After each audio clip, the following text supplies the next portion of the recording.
उत्तर प्रदेश शायद देश का ऐसा सूबा होगा जहां पर सियासत न सिर्फ की जाती है बल्कि सियासत ओढ़ी जाती है, सियासत बिछाई जाती है और सियासत के रंग से हर चीज को देखा जाता है या सियासी चश्मे में ही हर चीज का फर्क बताया जाता है। मैं ये फर्क की बात इसलिए कर रहा हूं क्योंकि इस बार सियासत होली के चटक रंग और जुमे की नमाज पर हो रही है। तो आज हमारे साथ इस मुद्दे पर बात करने के लिए तमाम सीनियर जर्नलिस्ट नावेश शिको जी, सुरेंद्र दुबे जी, प्रमोद गोस्वामी जी और ज्ञानी शुक्ला जी हैं। शुरुआत सुरेंद्र सर आपसे कि क्या हो रहा है, होली के रंग, रमजान में जुमे की नमाज और बीच में सियासत, ये सियासत का चटका हुआ रंग है, चटक किया गया रंग है या फिर सियासत ऐसे ही करती आई? नहीं, सियासत में रंग तो होता है, बदरंग भी होता है, रंगबाजी भी होती, रंगों का खेल भी होता है अलग अलग ढंग का। लेकिन ये वो दौर है जब हम लोग वो भूल गए हैं जो पर्व है कल, बुरा न मानो होली है। लेकिन आज तो हर बात पर आदमी बुरा मानता है। मस्जिद वाले कुछ कह दें तो मंदिर वाले बुरा मान जाते हैं और मंदिर वाले कह दें तो मस्जिद वाले, जिसको हम कहते हैं टॉलरेंस का अभाव हो गया हमारे समाज में। सारा विवाद किस बात का? अगर टॉलरेंट हो हम लोग तो अब होली में तो आप देखिए क्या लोग एक दूसरे को हम लोग नहीं कहते, बट वी आर टॉलरेंट।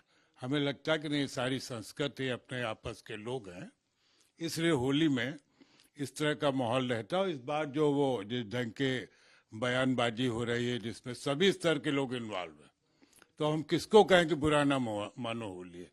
तो अब सभी बुरा मान रहे हैं, सभी होली का रंग खेल भी रहे हैं और सियासत अपने रंग और भर रही है। सियासत का रंग चटक है। अब सियासत के अलावा कोई नीला पीला हम लोग जब बचपन में होली खेलते कि टूनी रंग होता था, कहते टूनी रंग लिया ये नहीं उतरेगा।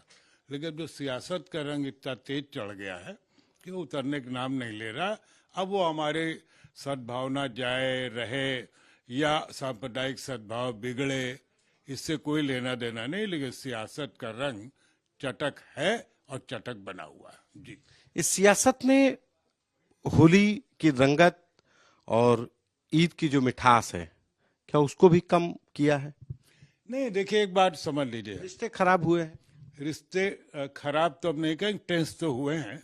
देखिए वो टेंस की बड़ी सीमा है।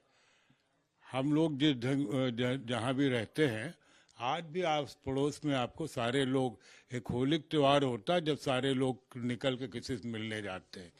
ईद ही एक ऐसा त्योहार है इसमें हम मुसलमानों से मिलने जाते हैं, वैसे चाहे न साल भर। तो मैं ऐसा नहीं मानता कि कोई बिल्कुल चौपट हो गया है, मतलब रिश्ते टेंस हुए हैं। और ईद वाला होली वाले को शक की निगाह से देख रहा है और होली वाला ईद वाले के शक की निगाह से देख रहा है। ये समाज के लिए ठीक नहीं है। बाकी ठीक है, बुरा न मानो होली है। नाविद भाई, बुरा न मानो होली, आप कुर्ता बड़ा चटक रंग का पहने, होली का असर है या सियासत का जो रंग जो चटक हो रहा है इस माहौल में, जुमे की नमाज हो या होली, उसका असर है? देखिए, वक्त के साथ रंग तो बदलते हैं, ये तो आप भी देख रहे हैं, और हर जगह, हर शोबे में, हर पेशे में रंग तो बदले जा रहे हैं। खैर, रंगों का क्या है, रंग तो सबके हैं, हर धर्म के हैं, हर संस्कृति के हैं, हर देश का हर रंग जो है उसकी अपनी एक मीनिंग है। जो मेन विषय है आपका कि त्योहारों में जो राजनीति है ये कुछ ज्यादा हो गई है। दरअसल क्या है कि राजनीति हर चीज को शिकार बनाती है, लेकिन त्योहार और त्योहार के उत्साह को अगर शिकार बनाया जा रहा है तो मुझे लगता है ये अन्याय हो रहा है। ये धर्म के साथ अन्याय हो रहा है, संस्कृति के साथ अन्याय हो रहा है, सौहार्द के साथ और रिश्तों के साथ अन्याय हो रहा है। ये पहली बार ऐसा हो रहा है। हम लोगों ने बहुत सारे दंगे, नफरत, मोहब्बत, सौहार्द सब कुछ देखा है इस लखनऊ में ही, लेकिन ये पहली बार हो रहा है कि बिना किसी वजह के वजह पैदा करने की कोशिश की जा रही है। जिस तरीके से देश में माहौल है, एक अच्छा माहौल है, जो देश का इतिहास है, यहाँ की संस्कृति मिलने जुलने वाली है, एक दूसरे से मोहब्बत की है, सारे धर्म, सारी जातियां सब साथ में। कोई टकराव का कारण होता है, लेकिन टकराव का कोई कारण ही नहीं है, सिर्फ बयानबाजी टकराव करने की कोशिश कर रही है। इस तरह के प्रमाण सामने आ रहे हैं और धन्य है, बड़ा हाथ जोड़ के प्रणाम ऐसे लोगों का, इस जनता का, इस लखनऊ की, उत्तर प्रदेश की और देश की जनता का, कि उसके अंदर ऐसी कोई नफरत नहीं है, जबकि नफरत की खाई खोदी जा रही है। लेकिन लोग समझ रहे हैं कि ये पॉलिटिकल है, ये बयानबाजी, जिस तरीके से बयान आ रहे हैं वो बिना किसी के आधार के आ रहे हैं। कोई आधार होता है ना, जैसे किसी ने किसी को मार दिया हो, कहीं कोई आग लग गई हो, किसी ने किसी के साथ साजिश कर दी हो, या कोई गलत बयान हो उसके जवाब में कोई बयान आ रहा हो। सिर्फ इस तरह के बयान आ रहे हैं जिससे माहौल टेंस हो, और माहौल जब टेंस हो, जब लगे इतना बड़ा होली का त्योहार होने वाला है, लोगों को रंग खेलना है, जुमे की नमाज भी होना है और रमजान भी है और ईद भी है, तब तमाम इस तरह की सिचुएशन पैदा कर दी गई है कि माहौल में तनाव है और उसके बाद अपनी पीठ थपथपाई जाएगी। इतना तनाव था, लेकिन मेरा लॉ एंड ऑर्डर कितना अच्छा था, हमने चप्पे चप्पे पे पुलिस बैठा दी थी, देखो किसी की हिम्मत कुछ हो पाई। ये इस तरह का एक कहीं ना कहीं शाबाशी लेने का जो एक माहौल पैदा हो रहा है, मुझे लगता है, और ये हम सब चाहते हैं, पूरा देश चाहता है, हर मानवता यही चाहती है कि कहीं कोई दंगा ना हो, हर त्योहार खुशी के साथ सौहार्द के साथ हो। लेकिन एक माहौल जिस तरह से पैदा किया गया, आप लोगों से ज्यादा कौन, आप लोग ग्राउंड रिपोर्टिंग करते हो, कि इंसानों के बीच में हर धर्म हर जाति के लोगों में कोई नफरत नहीं है, कोई टकराव नहीं है, कोई किसी तरह का कोई भी किसी तरह का ना कोई नफरत है, ना टकराव है, ना कोई मतभेद है। लेकिन बयानबाजी, मीडिया, सोशल मीडिया, ये सारी चीजें बता रही हैं कि बहुत कुछ होने वाला है, ईद नहीं बन पाएगी और होली में तो ये हो जाएगा, उधर नमाज। जबकि मैं आपको याद दिला दूं, जुमे की नमाज के दिन होली कई बार जुमे के दिन पड़ी है, कई बार। मैंने कुछ वही बात करने वाला था कि 3-4 साल पहले मुझे अच्छे से याद है कि अलविदा की नमाज जिस दिन थी, अलविदा की नमाज जो सबसे बड़ा होता है रमजान के महीने में, उस दिन जब नमाज थी उसी दिन होली भी थी। हाँ, मैंने कई कागज निकाले, कई फतवे, और कई उलमाओं के जो बड़े बड़े संगठन हैं उन्होंने इस तरह के बयान दिए थे, फतवे दिए थे कि होली का रंग जब हो जाएगा तब नमाज पढ़ी जाएगी। होली देश की संस्कृति है और ये सबकी है, ये हिंदुओं की भी है, मुसलमानों की भी है, क्योंकि ये खेल है मोहब्बत का, इसमें कोई मजहब नहीं। और मैं आपको याद दिला दूं, मुसलमानों का एक समुदाय भी होली मनाता है, 21 मार्च को नारोज मनाया जाता है और उसका आधार सिर्फ रंग ही खेलना होता है। रंगों से काहे की नफरत? रंग के लिए तो संभल की मस्जिद के लिए ये अनुमति कोर्ट से मांगी गई कि हमें रंगवाना है, मस्जिद को पुताई करवानी है, तो रंगों से किसी को कोई परहेज नहीं है। लेकिन कुछ बयान ऐसे बताए जा रहे हैं कि रंग होने जा रहा है तो जैसे बहुत बड़ी कयामत आने वाली है। ये बयान अपने आप में मुझे लगता है कि माहौल को टेंस करके इस बात की शाबाशी लेना चाह रहे हैं कि सब कुछ ठीक हो गया, माहौल तो बहुत बुरा था। सुरेंद्र जी, आप कुछ कह रहे थे? हाँ, आप पुराने अनुभवी हैं, यूपी के भी और लखनऊ के। इसी में जोड़ दूं, आज के दौर में घटिया दिखने का कंपटीशन चल रहा है। वो दोनों वर्ग के लोग, तो हिंदू भी है, मुसलमान भी है, उनके कई नंबर बढ़ जाते होंगे घटिया दिखने से। बिला वजह की बात के क्लब तक तिरपाल ओढ़ के निकला करे महिलाएं, वो इन सब बातों कोई तुक तो है नहीं। तो मुझे ऐसा लगता है घटिया दिखने का एक कंपटीशन चल रहा है पूरे प्रदेश में, तो है, देश में भी होगा। और सरकार ये बताना चाहती है कि देखो इतने घटिया लोग हैं, इसके बावजूद में हम इनको ठीक किए हुए हैं, इसलिए हमको वोट देते रहना, किसी तरह की कोई डरने की जरूरत नहीं।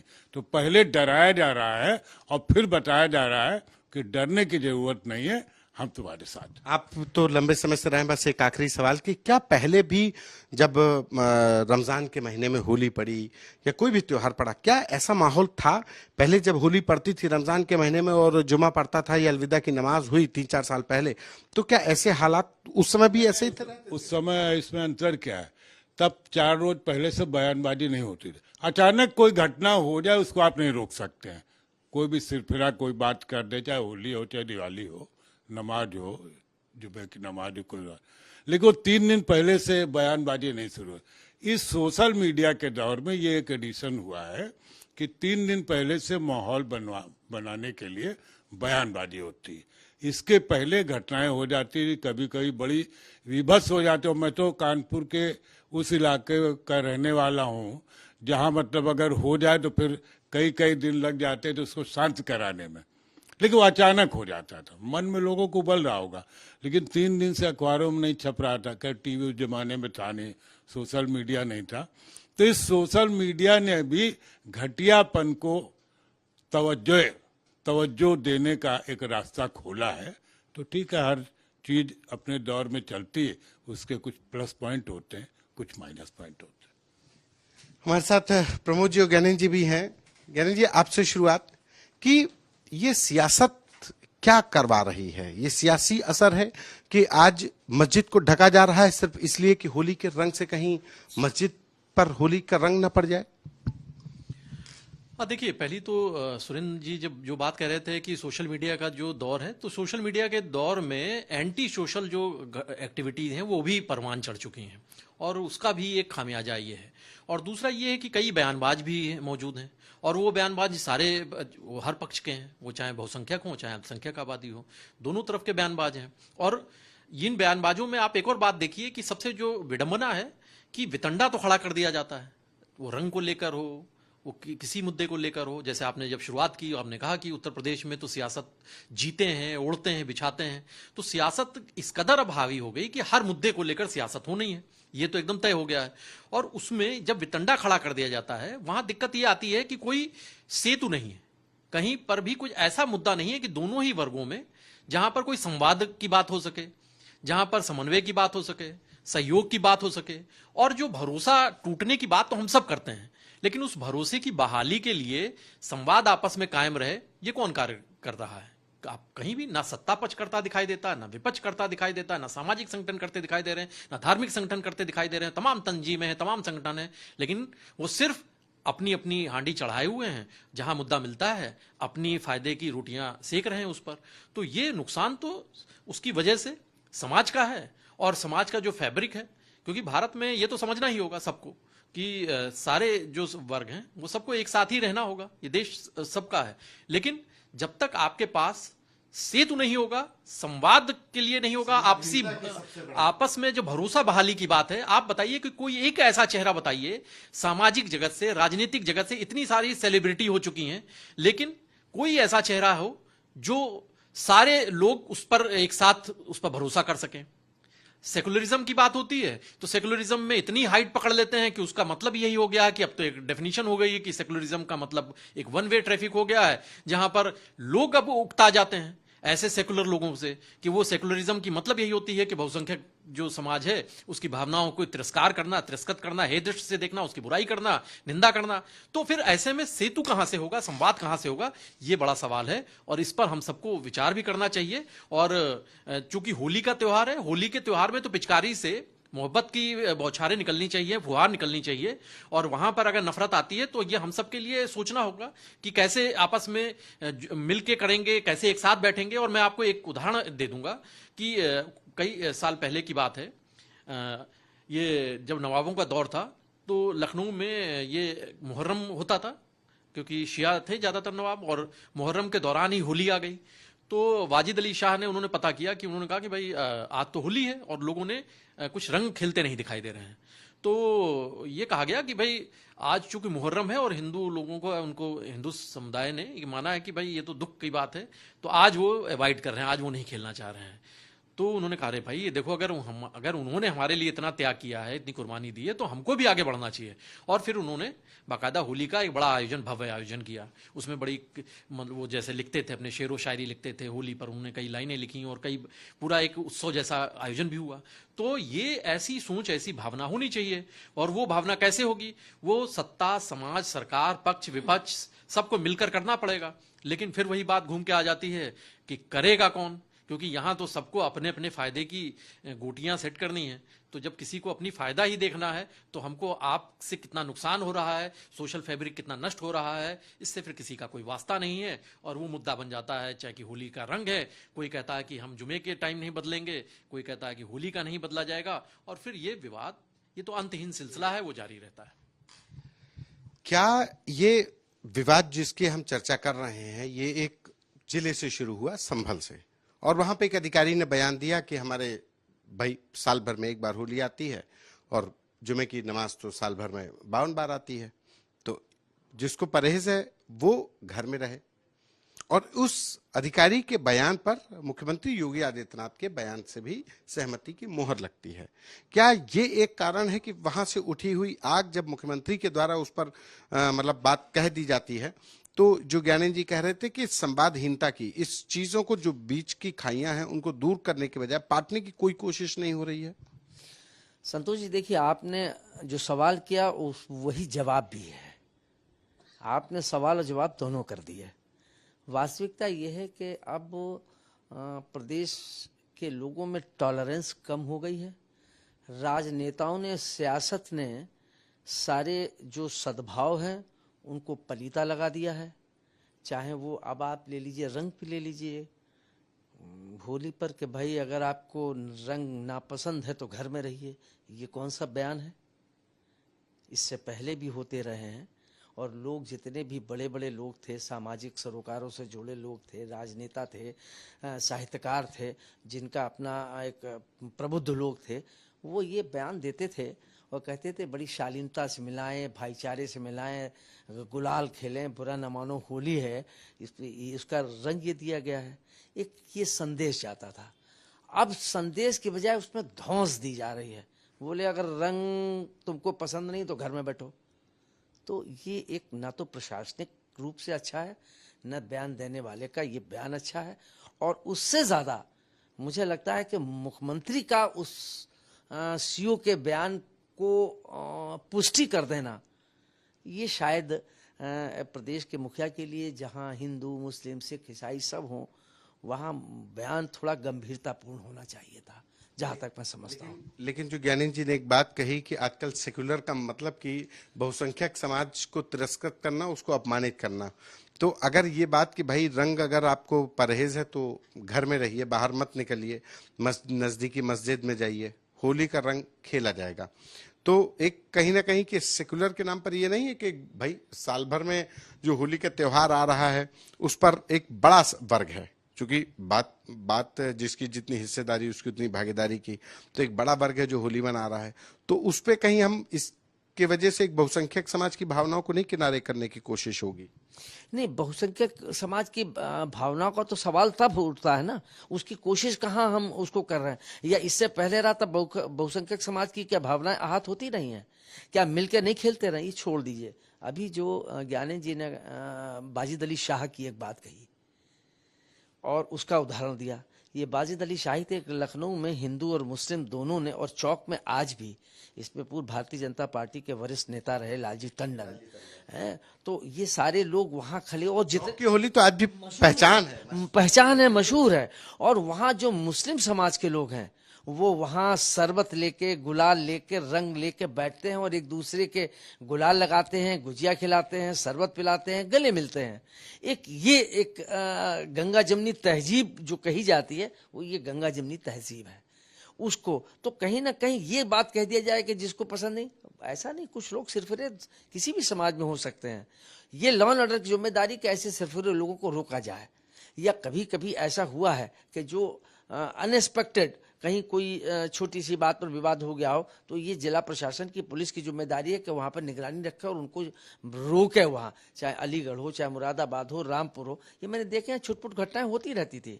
और जब हम लोग थे तो हम लोगों को शाम को या 2 बजे के करीब देखते थे कि भाई प्रदेश में क्या हाल हुआ, तो कहीं से इक्का दुक्का चीजें आ जाती थी कि हाँ इस बात पर जरा सी रंग डालने पर ये हो गया, लेकिन कोई ऐसी बात। अब ये बयान दे के ये एक संदेश देने की कोशिश की गई, और ये इसके पीछे सिर्फ सियासत है मुझे लगता है। और ये सियासत ने, अब जातिवादी ले लीजिए, जहाँ सब लोग कहते हैं कि जातिवादी राजनीति नहीं, ये तो समाज को तोड़ रही है, लेकिन जातिवादी राजनीति हो रही है। ये त्योहार को ले लीजिए कि भाईचारे का त्योहार है, चाहे ईद हो, चाहे होली हो, दीपावली हो, ये हमारे, होली तो हमारे भाईचारे का, गले मिलने का, रंग लगाने का, एक दूसरे से गुजिया खिलाने का, खाने का एक पर्व है। तो उसमें तो हमें संदेश जो देना है, और फिर मुखिया का संदेश, फिर प्रशासन का संदेश, जिले का, वो दूर तक जाता है। और उसके मीनिंग, फिर ये जो व्हाट्सएप की बात अभी जो कही गई ना, फिर ये व्हाट्सएप के लोग उसको अर्थ का अनर्थ कर देते हैं। तो इसलिए ये जरूरी है कि जो मुखिया हैं वो इन चीजों से परहेज करें, ऐसा कोई न दे कि जिससे दूसरे को कोई मौका मिले। मुझे नहीं लगता है कि कहीं भी हो। अब तरपाल ओढ़ के उन्होंने कह दिया अगर आपको रंग से परहेज निकलना जरूरी है तो तरपाल पहन के निकलिए, बुर्का पहन के निकलिए। ये व्हाट्सएप यूनिवर्सिटी का निकाला हुआ चीज है। तो अब मैंने कहा कि जब ये चीजें आएंगी तो नाना प्रकार की चीजें निकलेंगी, जिसका कि एक जाएगा। और जो इन्होंने, ज्ञानेंद्र ने बड़ी बात कही कि जो एक संवाद होता था, संवाद से बड़ी बड़ी चीजें दुरुस्त हो जाती थी, अब वो संवादहीनता हो गई है। अब जो भाईचारा कमेटी थी उनकी बैठक कितनी होती है? पहले त्योहार से पहले जो चाहे ईद हो, चाहे बकरीद हो, चाहे होली हो, दिवाली हो, वो लोग बैठते थे, हिंदू मुस्लिम लोग उन समितियों में होते थे, वो लोग बैठ के अपने अपने समाज में संदेश देते थे कि नहीं भाई, कोई चीज़ ऐसा नहीं होना चाहिए जिससे एक माहौल गर्माए। अब वो खाली एक नाम के लिए रह गई हैं कमेटियां। जिला प्रशासन का अब कोई चिंता नहीं कि जो कमेटियां हैं समन्वय बना है। तो वो एक सबसे बड़ी दिक्कत ये है कि अब जिला प्रशासन भी, शासन भी और सियासत ने इन सारी चीजों को ध्वस्त कर दिया है। ज्ञान जी, क्या पॉलिटिक्स ऑफ फियर ने पॉलिटिक्स ऑफ हार्मनी को खत्म किया है? क्योंकि बात यहाँ पे डराने की राजनीति की भी है, जैसा सुरेंद्र जी कह गए कि एक डराया जा रहा है, डराने की राजनीति है। देखिए, वो तो जब आप ये इस मुद्दे की बात करेंगे तो ये इसके बड़ी पृष्ठभूमि में भी आपको जाना पड़ेगा, देखना पड़ेगा। क्या है कि राजनीति की आप बात करेंगे तो राजनीति में जो भी आए हैं वो अपने फायदे के लिए आए हैं या सत्ता पाने के लिए आए हैं। तो यहां पर फिर अगर आप करेंगे तो इसमें थोड़ा सा ये बहस का एक पहलू और जुड़ जाएगा इसमें आकर, वो एक नया आयाम जुड़ेगा। और वो आयाम ये है कि जब इस देश में या राजनीति में आप जब भी जैसे जब विश्लेषण करते हैं तो हम क्या पाते हैं, हम कहते हैं कि फलानी अल्पसंख्यक या मुस्लिम बिरादरी या ये जो है ये कौन, ये क्या किसके साथ जाएंगे, ये अभी इसके साथ मुसलमान किसके साथ जाएगा, दलित किसके साथ जाएगा, बीजेपी को कौन हरा रहा है, बीजेपी को। तो आप जब बीजेपी, आप एक पार्टी विशेष को, एक पूरा एक वोटरों का एक बड़ा हिस्सा वो मजहब के आधार पर एक पार्टी विशेष को सिर्फ हराने के लिए, रोकने के लिए वो लामबंद होंगे और उसमें फ्यूल का काम बाकी नेता करेंगे कि उनका अब एक मुश्त उनका वोट पालें। और इसके लिए वो बताया जाता है कि वो एक साथ वो जुड़ जाते हैं कि अरे भाई आप हमारे साथ आइए, और तमाम सब्जबाग दिखाए जाते हैं। और संगठन पीडीए और इसी तमाम चीजें वो भी है। और विडंबना, उसमें तो विडंबना बहुत सारी जुड़ी हुई है। उसमें विडंबना तो ये है कि इस देश में जब सेकुलर की फिर बात, आप जैसे थोड़ी देर पहले हो रही थी कि मुस्लिम लीग जैसा दल वो सेकुलर में हो जाता है, असदुद्दीन ओवैसी वो सेकुलर हो जाते हैं, तो फिर बड़े सवाल भी उठते हैं। और ये कई सारी जो आज आपको दिखता है, इसकी कड़ियां आप जब जोड़ेंगे तो बड़ी दूर तक जुड़ती हुई चली जाएंगी।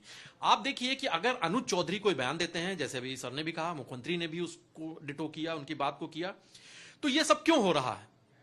आप इस पर चर्चा कर सकते हैं कि राजनेता से तो आप उम्मीद करते हैं कि वो बयानबाजी करते रहें। वो आप देखिए ना, आजम खान जैसे नेता, वो सिर्फ फायर ब्रांड के नाम पर जाते थे, भारत माता को डायन कहने जैसे बयान सामने आते रहे, तो ये शर्मनाक स्थिति आती रही थी और कई बयान आते रहते थे और राजनेता जरूर करते थे।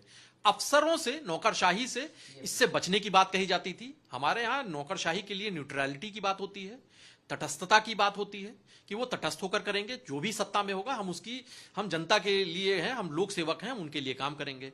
लेकिन वो सारा कुछ कई वर्षों से, ये बड़ी मेहनत, ऐसा नहीं हुआ कि डिग्रेड आज हुआ है, ये लंबा समय रहा है जिसमें से वो बहुत मेहनत की गई डिग्रेडेशन के साथ। जो सुरेंद्र सर एक कह रहे थे ना बात को कि आप ये होड़ लगी हुई है, कौन किससे ज्यादा नीचे गिर जाएगा, तो ये गिरावट ऐसे नहीं हुई है कि जब आप ऐसे बात करेंगे, क्योंकि बहुत सारे लोगों के लिए 2014 की लाइन को रखते हैं तो उसके बाद उनको सब कुछ खराब दिखता है, कुछ को बहुत अच्छा दिखता है। तो ये ऐसा नहीं है, ये बहुत लंबे दशकों से ये प्रक्रिया चलती आ रही है, जहां पर नौकरशाहों को अपनी पार्टी विशेष का हिस्सा बनाया जाता रहा है। और पहले की भी सत्ताएं होती रहीं जिसमें हम ये मानते रहे हैं कि ये बताया जाता था कि जैसे ही ये फलाना शासन आएगा, समाजवादी पार्टी का आएगा, बसपा का आएगा, क्योंकि 2 दशकों की राजनीति तो उत्तर प्रदेश में 2 दशकों से ज्यादा वक्त की राजनीति समाजवादी पार्टी और बीएसपी के इर्द गिर्द घूमती थी और तमाम अफसर चिन्हित थे कि कौन आएगा। फतेह बहादुर होंगे तो किस सरकार में वो सबसे बड़ी पोस्ट पाएंगे, किस सरकार में फलाना आदमी इसमें से अच्छा पोस्ट पाएगा। तो जब ये अफसरों के लिए, नौकरशाही के लिए, वो राजनेताओं से जुड़ने, उनके ही बात कहने के लिए, उनके पक्ष में खड़े होने के लिए जाने लगे, तो अब वही बात आगे बढ़ते बढ़ते हर बुराई भी समय के साथ और डेवलप होती है और अपडेट होती है। और वो इतनी अपडेट हो गई कि अब वो नौकरशाह उसी ना सिर्फ नेताओं के साथ, उस पार्टी विशेष के साथ, किसी विचारधारा के साथ खड़े दिखाई देते हैं, बल्कि मुखर भी होने लगे हैं।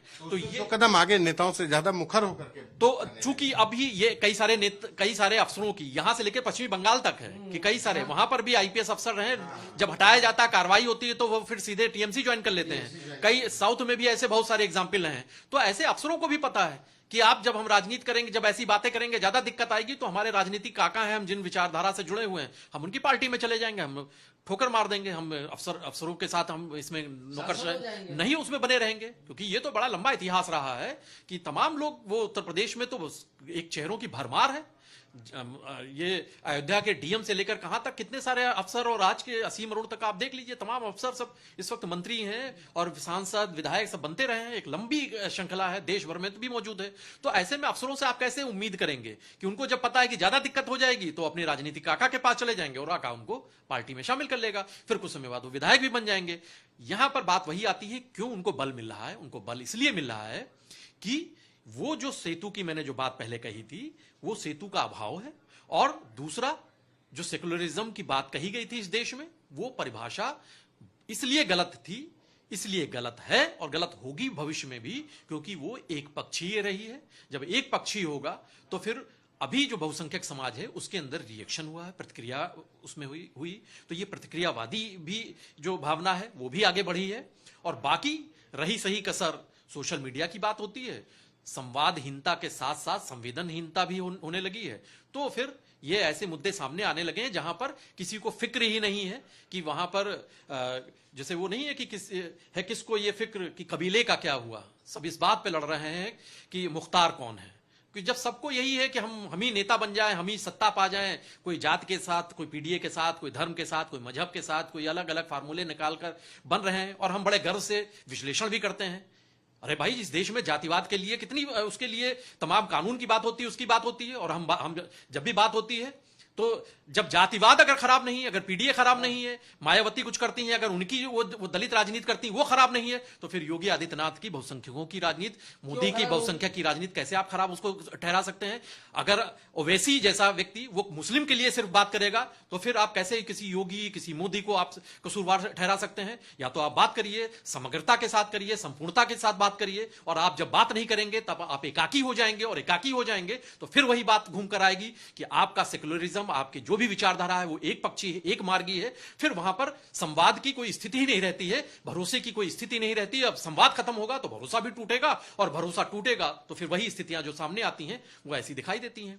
तो उसमें तो समाज में कोई जोड़ने वाला, कोई अभी कोई एडहेसिव, कोई ऐसा फेविकॉल दिखाई आपको अगर दे रहा हो तो प्रमोद सर उसमें ज्यादा रोशनी डाल सकते हैं। मुझे तो भी नहीं दिख रहा। उनका अनुभव में ऐसा लगता हो कि कोई ऐसे नेता कि जो कह दे और उनकी बात पर सारे लोग मान लें, क्योंकि वहां पर तो सब कुछ अब तय है कि कौन बात करेगा, उसके साथ कौन खड़ा होगा। तो कोई भी, सब खेमे अपने लेकर चल रहे हैं, जहां पर मुख्तार बनना सबका लक्ष्य है, हंगामा खड़ा करना सबका मकसद है। किसी की भी कोशिश नहीं है कि सूरत बदलनी चाहिए। बिल्कुल सही। तो होली के रंग और होली के रंग में जुमे की नमाज, और उस जुमे की नमाज के चलते मस्जिदों को ढके जाने की राजनीति, ये सब वजहें बताई गई कि कैसे उत्तर प्रदेश और देश में माहौल, चाहे होली का हो या इबादत के महीने रमजान का, सियासत ने सभी मौकों पर अपने रंग दिखाए हैं।